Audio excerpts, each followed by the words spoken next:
Hello everyone, कैसे हैं आप सब लोग। Welcome back to ICT virtual classroom Dehradun. मैं निखिल राणा। क्लास 12th का अपना मैथ्स का टॉपिक वेक्टर अलजेब्रा हम कंटिन्यू कर रहे थे, बट आज हम जो चैप्टर पढ़ेंगे वेक्टर अलजेब्रा के ही इसमें थोड़ा चैप्टर जो पढ़ेंगे जो बच्चों को इंपॉर्टेंट रहता है, relation function, transitive, symmetric and relative, transitive, symmetric and reflexive जो फंक्शंस होते हैं उसमें कंफ्यूजन है, तो पहले उसको क्लियर करते हैं कि रिलेशन एंड फंक्शन का आपका चैप्टर रहेगा। चैप्टर नंबर 1 के क्वेश्चन में आपको कुछ बता रहा हूँ कि बच्चों के कुछ डाउट्स है चैप्टर नंबर 1 को लेके, तो उसको पहले क्लियर करते हैं फिर आगे बढ़ेंगे। ठीक है, तो चैप्टर नंबर 1 के क्वेश्चंस करने वाले हैं आज हम। ठीक है, तो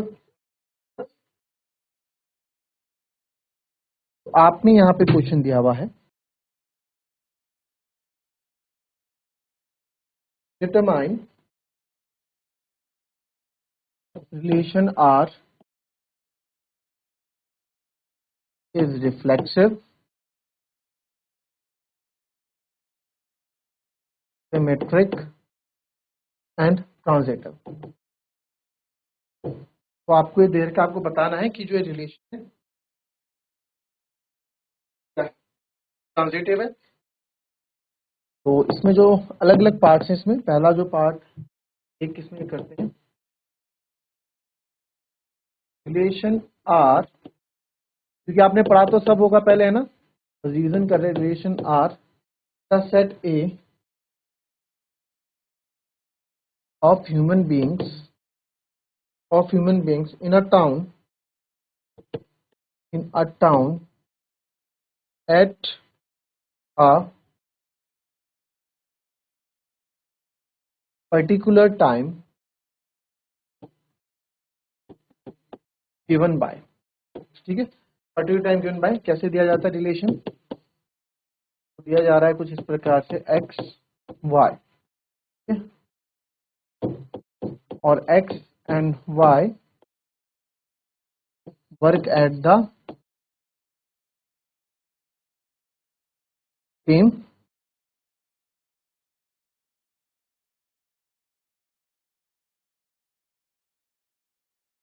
रिफ्लेक्सिव क्या था रिफ्लेक्शन में ए का रिलेशन ए के साथ, यानी कि रिलेशन ए का ए में होना चाहिए, यानी रिफ्लेक्शन मिरर इमेज बनती है ना, मिरर इमेज बनती है। और इस क्लास 12 में आपको पता है, क्लास 12 में हम एक ही सेट, क्लास 12 में होता है एक ही सेट आपको यहाँ पे ले सेट ए जो है। चलिए इसको क्वेश्चन को करते हैं। सेट ए क्या है आपका, सेट ए क्या है, human set of all human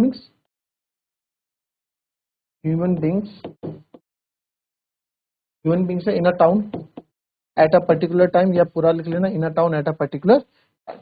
relation क्या बना रहे, रिलेशन आर क्या है सर, आर सच दैट ऐसा है एक्स और Y such that X and Y work at same place, X and Y work at same place. ठीक है, तो फॉर रिफ्लेक्सिव पहले रिफ्लेक्सिव का देखते हैं।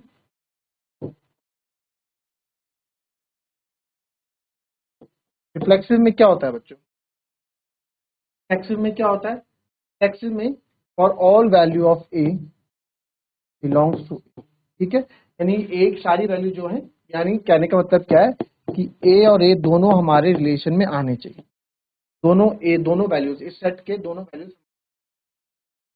तो आप लिखोगे, अब देखो, because x and work at same place, human beings in a town work at same place में काम कर रहे हैं, और एक्स जो है एक्स का ही यहाँ पे आप बोल सकते हैं कि एक्स जो है, देखो चलो करो रिफ्लेक्सिव का आपको बता दिया थोड़ा।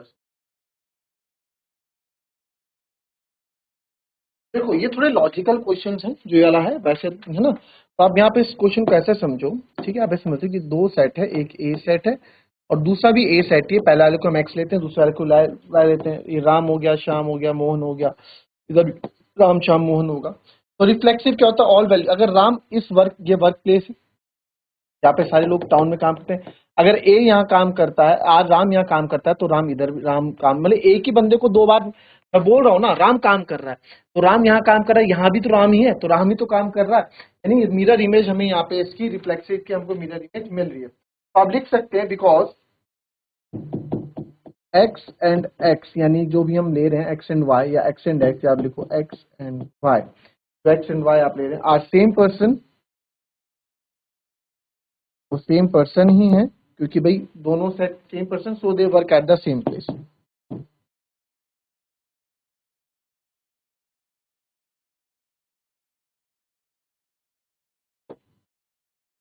So they same,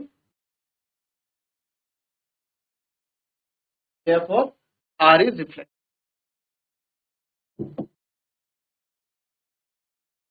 रिलेशन कैसा है आपका? रिफ्लेक्सिव। अब बात आ जाती है आपकी दूसरी सिमेट्रिक में। क्या ये सिमेट्रिक है कि नहीं है?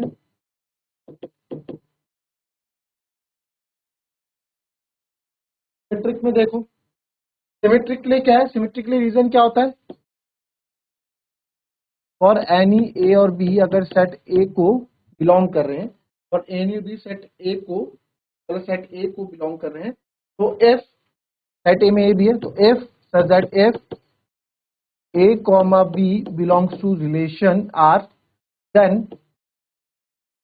का उल्टा B comma A भी आपका R में होना चाहिए, B comma A भी आपका R में होना चाहिए, तो बोल रहा है। तो देन अब देखो इसको आप कैसे बताओगे? If X and Y works at same place, then अगर X और Y एक ही जगह काम करते हैं तो हम ये भी तो बोल सकते हैं then Y and X also work at that place, उस प्लेस में काम कर रहे हैं, at that same place.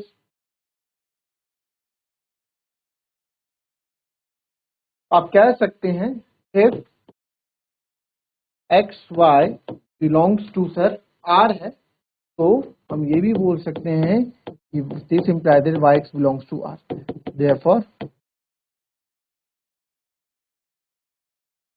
Are is symmetric. R क्या है आपका? बात समझ में? ट्रांजिटिव का देखो जरा, रिवीजन चल रहा है, ये रिवीजन मैं लिख देता हूं। ट्रांजिटिव की कंडीशन क्या होती है? ट्रांजिटिव की कंडीशन होती है for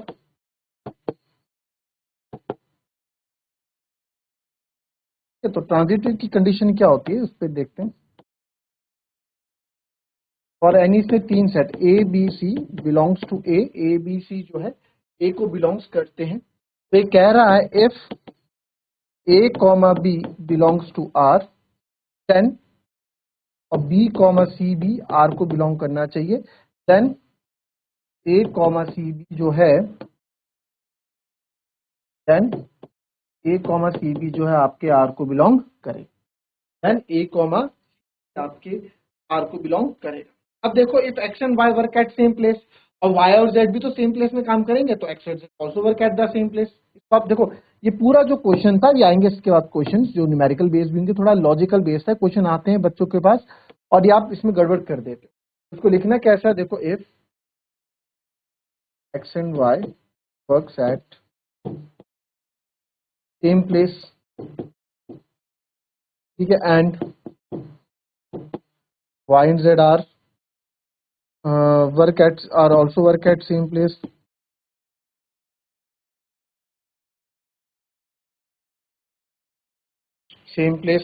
then x and z also work at same place। बात तो एक ही हुई ना, बात तो एक ही हुई। Hence if x comma y belongs to R and y comma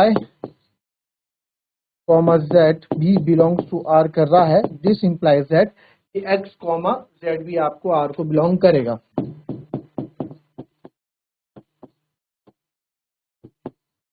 Therefore R is transitive. ठीक है, कॉपी कर लो इसको भी।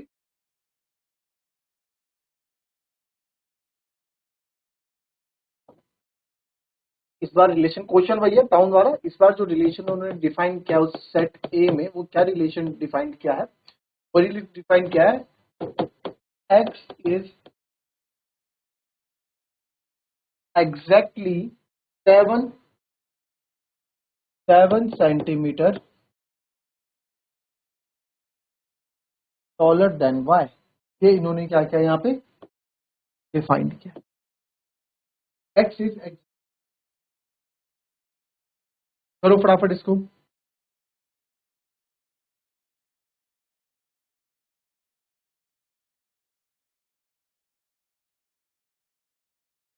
हो गया। सबसे पहले बात करेंगे में रिफ्लेक्सिव है ना, तो रिफ्लेक्सिव में क्या होता है आपको बताइए, तो कर दिए होंगे जिससे पहले क्या था सेम वैसा ही है। ठीक है, रिफ्लेक्सिव सेट, ये रिलेशन किस में बन रहा है, सेट ए में। सेट ए क्या था, set of all human beings in a particular time, याद है। तो हम रिफ्लेक्सिव क्या होता है sir, for all value of A belongs to set a, यानी कि जो ऑल वैल्यू ऑफ ए है ए सेट में होनी चाहिए, और आपका ए और ए है आर को बिलोंग करता है, यानी कि डबलेट की बात यहाँ पे करता है रिफ्लेक्स। अब खुद बताओ, कोई अपने आप से ए मतलब यहाँ डबल होगा, अगर यहाँ पे राम है तो दूसरे भी राम होगा, है ना। तो एक्स इज एग्जैक्टली, यानी बोल रहा है जो ये एक्स और वाई है ना, ये ए है और ए है, इसको एक्स लोगे इसको वाई लेते हो, है ना, ये बोला। तो बट यहाँ पे तो हम क्या लेते हैं रिफ्लेक्सिव में, रिफ्लेक्सिव सेम होता है एक्स एक्स। तो क्या ये अपने आप से 7 मीटर बड़ा हो सकता है, या कोई अपने आप खुद से, कोई अपने आप से हाइट में छोटा हो सकता है अपने आप से, क्या आदमी खुद से 7 सेंटीमीटर बड़ा हो सकता है, क्या नहीं हो सकता ना। तो बस उस चीज को लिखो, और या since x and x are same person in reflexive, या इन रिफ्लेक्सिव की जरूरत नहीं, आर सेम पर्सन, ठीक है, and he can not be taller than himself, and he can't be taller than himself, वो खुद से सर टॉलर नहीं हो सकता। तो therefore all values of x belongs to A जो है, ठीक है, for all value of x या ए जो बिलोंग्स टू ए है, वो क्योंकि एक्स वाई लिखा है ना, तो x comma x does not belongs to R, उस relation, therefore R is not reflex. फिर बात कर रहे हैं हम सिमेट्रिक में। सिमेट्रिक में क्या होता है भाई, उल्टा हो जाती है कंडीशन सिमेट्रिक में, ठीक है, यानी कि for any A comma b, अगर किसी सेट ए को बिलोंग करते हैं, if A comma B belongs to r, तो दिस इंप्लाइज दैट कि बी कॉमा ए भी आप, यानी कि उसकी परछाई प्रतिबिंब बनेगा उसका उल्टा। अब दो लोग हैं ए एंड बी, ए कहेगा बी से कि मैं तुमसे 7 सेंटीमीटर टॉल हूं, पर क्या फिर बी भी कह पाएगा ऐसे कि मैं तुमसे 7 सेंटीमीटर टॉल हूं, नहीं ना। तो देयरफॉर मतलब अगर यहाँ पे x क्या है, हमारा सेट क्या है, रिलेशन क्या बन रहा है, x is exactly 7 centimetre taller than y, यानी कि रिलेशन हमारा यह बन रहा है कि ठीक है x जो है क्या y से 7 सेंटीमीटर बड़ा है। तो क्या मैं इसको y कॉमा एक्स में लिख, क्या यहाँ y 7 सेंटीमीटर से बड़ा हो रहा है, नहीं हो रहा है ना, नहीं हो रहा है ना। देयरफॉर आप बोल सकते हैं या आप लिख देंगे, so if x comma y तो r को बिलोंग कर रहा है, देन y कॉमा एक्स जो है r को बिलोंग नहीं करेगा। तो therefore r is not symmetric, ठीक है। तो आप 7 सेंटीमीटर शॉर्टर है ना कि 7 सेंटीमीटर लंबा होगा, ठीक है, सिमेट्रिक की आप कहानी लिख दोगे। अब बात करते हैं, अब ट्रांजिटिव का केस बड़ा मजेदार है, देखेंगे। ट्रांजिटिव का आपको पता है 3 चीजें हमें चाहिए होती है, और any A comma B comma C belongs to A कर रहे हैं, such that if A comma B belongs to R होगा सर, तो बी कॉमा सी भी बिलोंग्स टू आर होगा, देन दिस इंप्लाइज दैट कि ए कॉमा सी भी आपके आर को बिलोंग करता है, ठीक है। यहाँ पे अब आप देखो एक्स वाई जेड की कहानी यहाँ पे हम बनाते हैं। क्या एक्स इज क्या बोला, एक्स जो है वो इससे 7 सेंटीमीटर लंबा, ये हो जाएगा वाई। वाई क्या हो जाएगा, 1 मान लो या कुछ भी, या इस तरह से टेबल लेते, मतलब एक्स तो आगे वाला ना, एक्स इज रिलेशन का था, x is exactly 7 centimeter taller than y, x is exactly 7 centimeter taller than y, ठीक है। तो आप देखो x जो है exactly जो है 7 सेंटीमीटर टॉलर है y से, x जो है exactly 7 सेंटीमीटर टॉलर है y से, x y और z हमने यहाँ ले ली। x y से 7 बड़ा है ना, y अगर 7 का मल्टीपल ले लो, ये 7 है, x कितना हो जाएगा 14। फिर बोल रहा है, फिर x और z का भी बोल रहा है, दैट मीन्स कि सर जो x और z का है ना, तो y भी z से बड़ा है, y भी, अब वाई जेड क्या है, y जो है सर, ये y कितना हो जाएगा 1 या 0, ऐसे नहीं हो पाएगा, तो सर लेते हैं 21 ले लो आप इसको, 21, तो ये 14 होगा ना, 14 बड़ा होगा, तो ये सर 7 होगा। अब सही है, x is 10 centimetre greater than y, ठीक है, y is 10 centimetre greater than z, ठीक है, तो क्या x is 7 centimetre greater than z आ रहा है, नहीं आ रहा है ना, बल्कि ये तो सर 14 सेंटीमीटर शॉर्टर आ रहा है, ये क्या आ रहा है 14 सेंटीमीटर शॉर्टर आ रहा है, लॉन्गर तो दूर की बात है, शॉर्टर आ रहा है। तो इसको थोड़ा आप इसमें इस तरह से लिख सकते हैं, इफ x इज, तो आपका x इज एग्जैक्टली 10, वो लिख देना centimetre taller than y, y इसको बस आप में, हेंस इसको आप लैंग्वेज में लिख देना जो मैंने बताया, तो आप लिख सकते हो x comma y, x comma y तो r को बिलोंग कर रहा है, एंड y कॉमा z भी r को बिलोंग कर रहा है, क्योंकि भाई बन रहा है y कॉमा z भी, y कॉमा z भी कर रहा है, y जो है z से ही कर रहा है,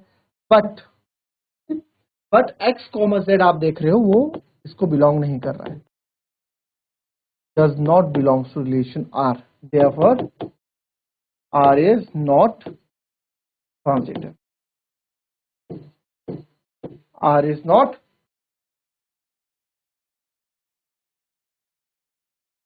चलिए एक और कर लो फटाफट, एक रिलेशन और इन्होंने दे दिया x कॉमा y का, कि x is wife of y, तो रिफ्लेक्सिव में आपको बताया सेम पर्सन ही होता है, अभी तक पढ़ा ना, रिफ्लेक्सिव में क्या होता है, सेम पर्सन होता है,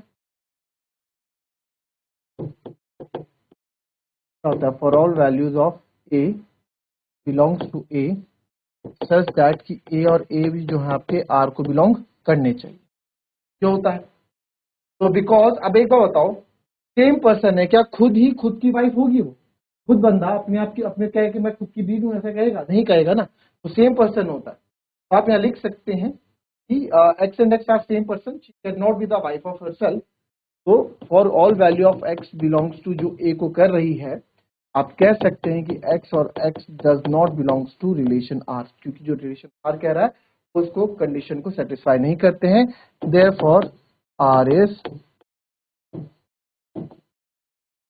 नॉट रिफ्लेक्सिव। और सिमेट्रिक,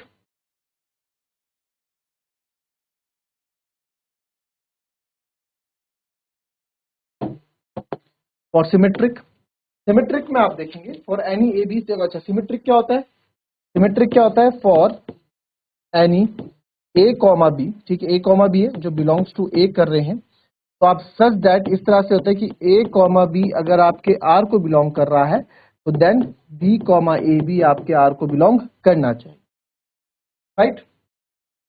अगर एक्स ये बोलता है, चलो ठीक है, रिलेशन होता है x is a wife of y, तो मैंने लिख दिया x is a wife of y, तो क्या मैं ये भी लिख सकता हूँ y is a wife of x, नहीं लिख सकते ना भाई, x is a wife of y, तो वाई थोड़ा ना वाइफ ऑफ एक्स होगी, तो आप यहाँ कह सकते हैं बिकॉज एक्स और वाई तो सर बिलोंग्स कर रहे हैं आर को, बट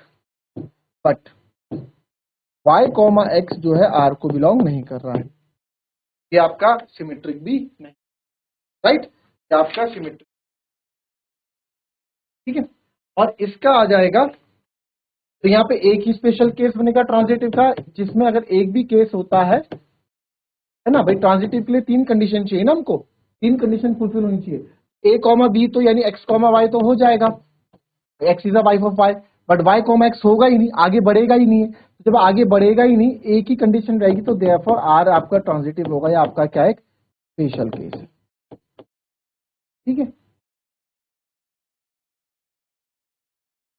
तो दैट्स ऑल फॉर टुडे बच्चों, मिलेंगे आपसे अपने कल की नेक्स्ट क्लास में।